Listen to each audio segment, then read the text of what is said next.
I'll take this opportunity to thank our speakers once again for instilling us with such invaluable knowledge that you hold. And I understand with step by step, drop by drop, we'll certainly make a big change for a thrivable future. With that, we'll move on to a question answers session. So the first question is actually open for both our speakers. Because we've discussed about circular economy principles, so may I please ask you to share your thoughts about circular economy principles being introduced at school level, and what do you think could be the impact? So anybody can take the spot, please. Thank you. So ladies first, yes. Oh, okay. Okay, I could say only about primary school because I have a son. He's he's in the primary school, and I think it's very important. At first place, it's very important because children should be understand it because they will live in this future. And I think that when you have this in the program, children come to at home and do their homework with their parents. And their parents start to find more information to help their children and to get to know more about this. I think it is very important.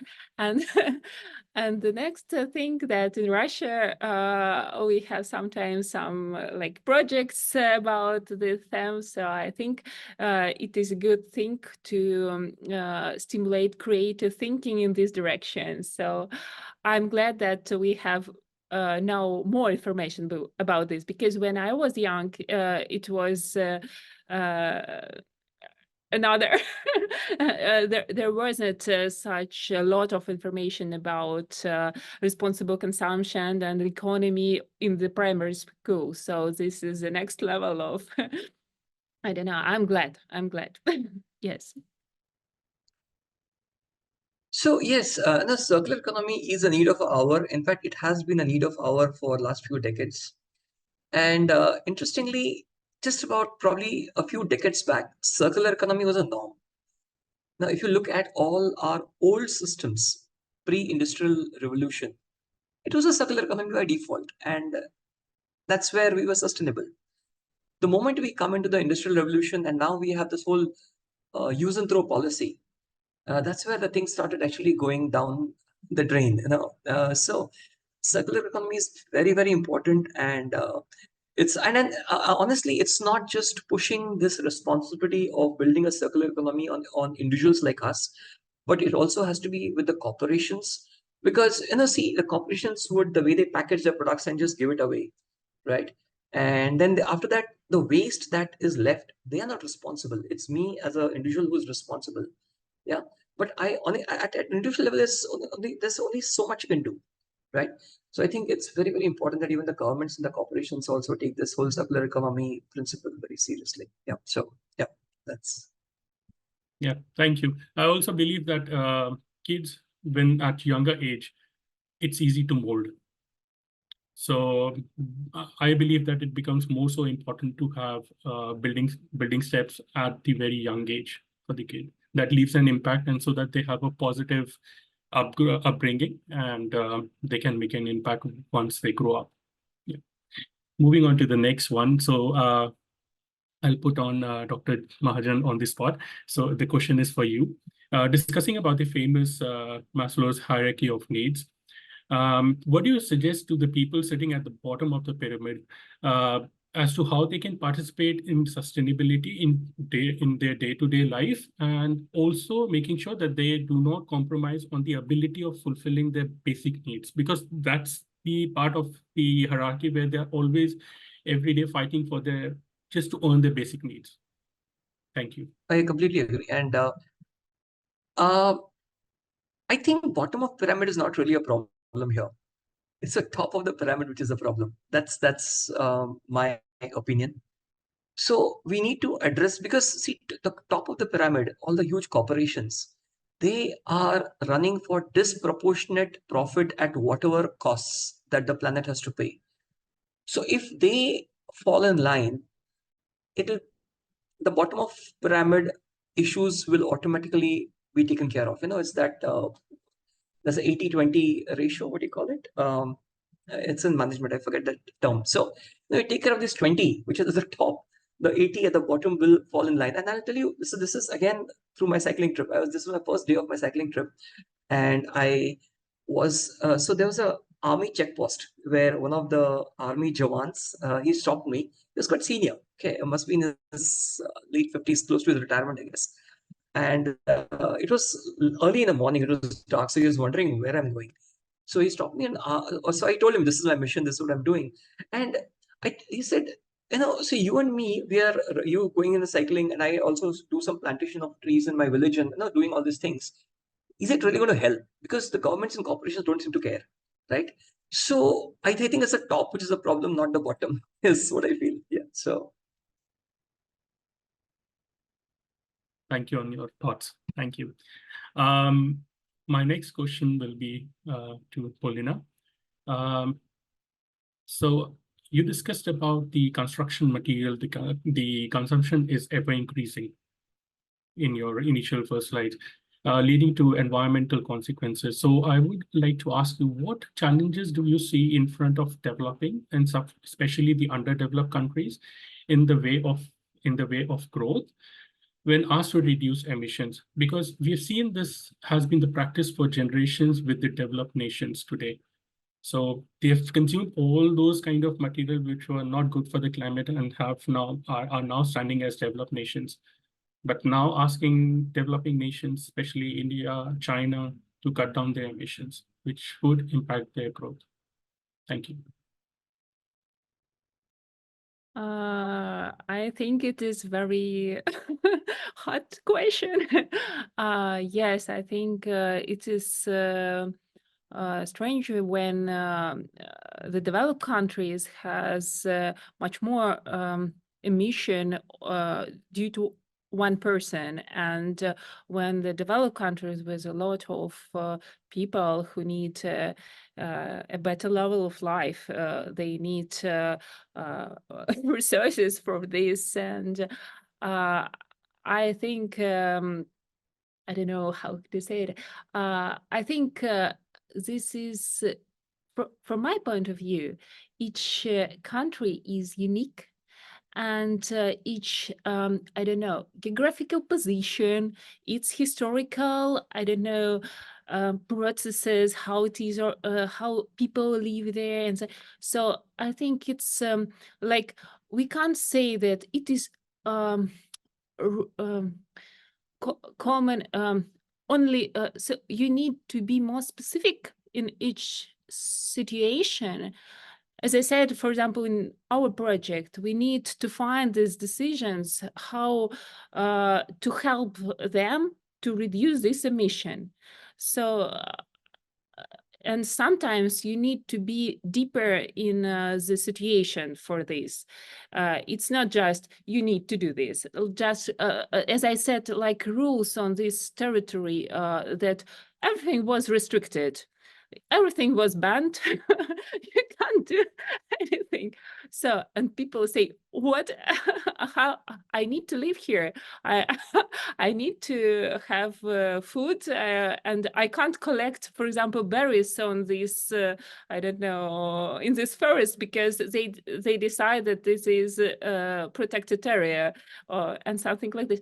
I think it is, you need to communicate, to think how to find this, but that's my view. I don't know, maybe there are more, there are other decisions who people of a different, I don't know, parts of knowledge could suggest, because for example, in Russia, I see a good change in the field of sustainable development in the last years. And it is that we have new climate doctrine, we have green taxonomy now and social taxonomy now. So we have all the parts of the system understand how, in what direction we are moving. And it is very important to find these understandings, like taxonomy is about what is important, what is where, what projects are more are good, are better in these directions, and so on. It is important to understand for all parts of the societies, for all to move in this direction. So I think all the work that is doing, that we try to find this solution, try to find rules. So rules are important and measurements are important, but we need to think more about it. Yes, I think. Thank you. Thank you. Thank you for your answer. My next question again for Dr. Mahajan. For countries in the global north, what do you believe would be the most effective way for governments, corporations, and the citizens, if possible, to make effective change on a mass scale? And what needs to happen and how? Because I feel that the government in power are using wrong models, something like GDP as a measure of growth. So if you can. Yeah, that's exactly. So in fact, and this is basically for all the countries, I guess. It's not just those specific countries. Yeah. See, what happens is, fine, we talk about governments, but ultimately these governments are run by the bigger corporations, right? They have the lobbies, and corporations are driven by profits. And for them to continue making those disproportionate profits at whatever costs, consumption is very important. So I see, in fact, I'm a business management professor, and one thing when we teach business development marketing is you identify a need as an entrepreneur, and then you design a product or a service for that need. And if you don't see a need, create a need. But this creation is where all the problems begin, because the moment you create a need artificially, that's where all the exploitation, all the destruction begins, right? And then this is a very common practice, right? So you just make people feel stupid. Oh, you don't have this. Oh my God, you should, or else your life is a waste, So you do all that, right? So yeah, so what the governments and the corporations will really have to do is see. I mean, they spend so much. I mean, I can speak for India. The amount of propaganda a specific political party would do. I have nothing against a political party. And then this is true for all the political parties. To come in power, please use the same propaganda machine to drive home the point of sustainable actions. Use less plastic. I mean, here when I walk in a corporate boardroom, they won't hesitate to pick up a plastic mineral water bottle and drink water out of it instead of getting their own bottle. So why don't we use the same propaganda machine to drive home these simple points? And when the governments talk about it, when the corporate leaders talk about it, the people will listen because they have their own fan base, so influence their thought process. So I think these are the small things the government should really do. Currently, we're just using this propaganda machine to create artificial need, to boost consumerism artificially, right? And then people, of course, they're gullible and they fall victim to it. So whatever.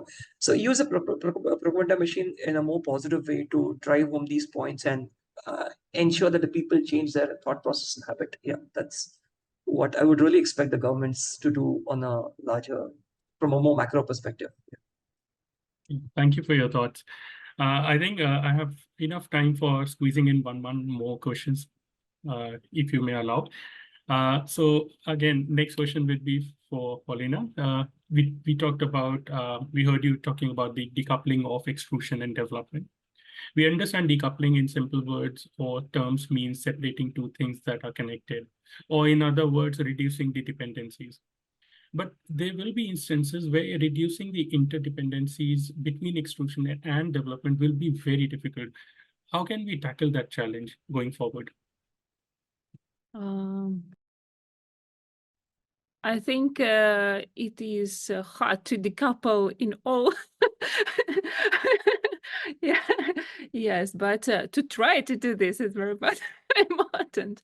And I think there are a lot of things, for example, in built environment where we can't just build this system of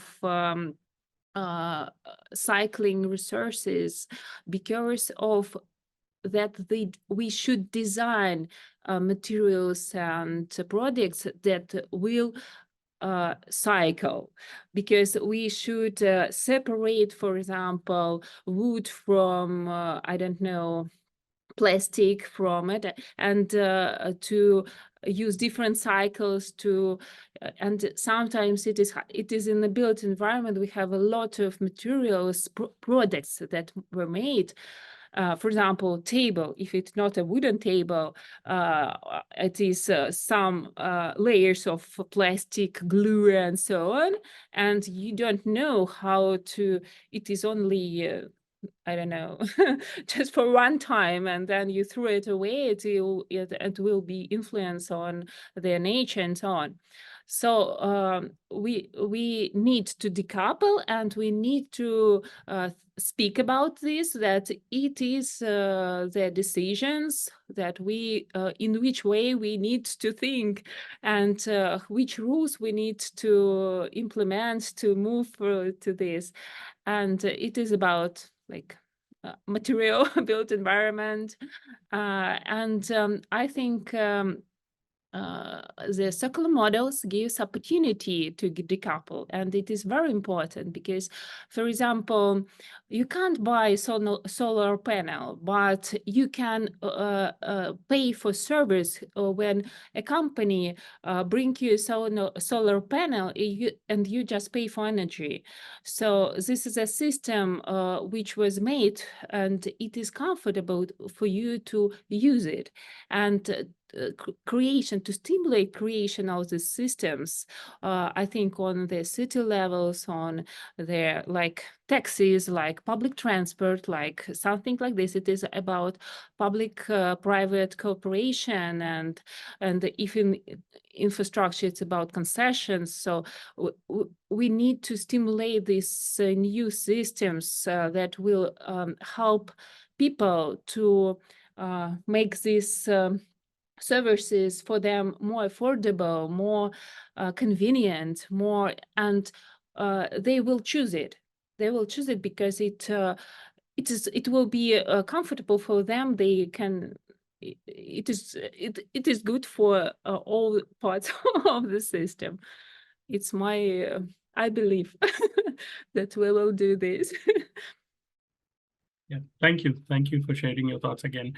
I think we have a couple of minutes left. I'll just try and squeeze in one more question, if you may allow, Dr. Mahajan, and we can Sure. quickly wrap up. Yeah, thank you very much. Sure. Talking about the businesses to adopt strategies for transitioning towards greener future over the short-term profits, please shed some light on why it is difficult, or will it be difficult for small and micro businesses to take this route, and what can be the way forward to minimize their cost in implementing all these things or taking up these practices? Thank you. Right. So I think this question we'll have to answer. The answer will depend on what business and what sector we're talking about, right?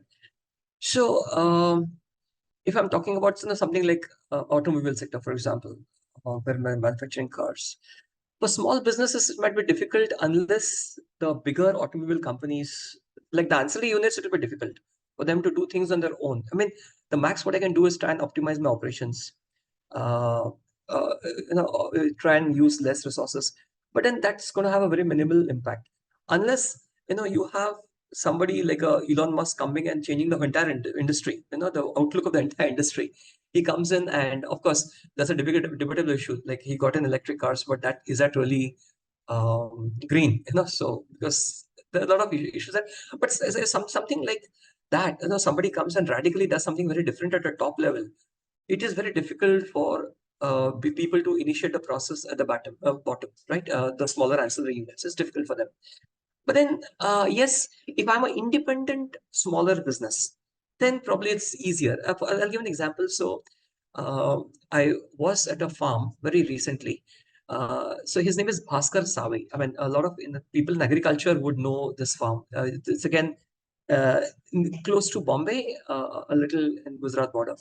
So now he practices natural farming, not even organic, not even regular farming. He practices natural farming is where you do not weed, you do not till the land, you just let the things grow as they are, and you still make profit.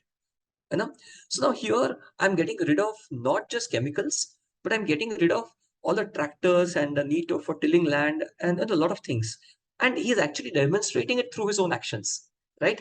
But now he is independent. He's doing this for last maybe 50 years. He's doing it. Now he's of course no more. His son is doing it, his nephew. So the whole family is into it. So now for him, it's easy. It's independent and it's an independent research he started, and now it's a sustainable business that he's doing. I have a friend, his name is Rupesh Rai, and in Uttarakhand, in fact, he's the one who started this whole Change Before Climate Change mission. I have to kind of align myself with him. So he used to work at very senior positions with Taj Group of Hotels. I'm sure you've heard about these, right? And he left the job after the Kedarnath flood, which happened in Himalayas. He had a change of heart, and then now he has a business model where he in Uttarakhand area of Himalayas. Yeah, he works with a lot of small farmers, and he is kind of a OYO of homestays in Uttarakhand, where he's aggregating the homestays and also helping them to get their organic produce straight to the consumers, right? Cutting the middlemen, and so that the farmers make more profit. And he has his own zero waste cafe, right? So these are the business models. He's at an individual level experimenting, right? So now, so it all depends on what business you're talking about, right? So for him, it's possible. So yeah, so it's a little complex answer. There's no straight answer to this. I agree. I agree. And Yeah. may they become the future disruptors in their own Right. Yeah. And also, I mean, just one thing I would like, so far, I mean, all your questions I've been saying, the corporations have to do this, the governments have to do this, and not blame the individuals. But that, of course, doesn't absolve as individuals. Also, we have to keep taking initiatives only then. So that's where even I started my journey. Let me try and be the change and try and get as many people on my side as possible. So it's not always a blame game towards a corporation, though that is a reality. It has to happen. But we as individuals also have to continue doing our bit. Yeah, we completely agree, and that's why we are here to do or make a change in the near future. Thank you for your time. Thank you for your lovely answers, and I hope I mean we have gained a lot of knowledge from all of this discussion. Thank you very much.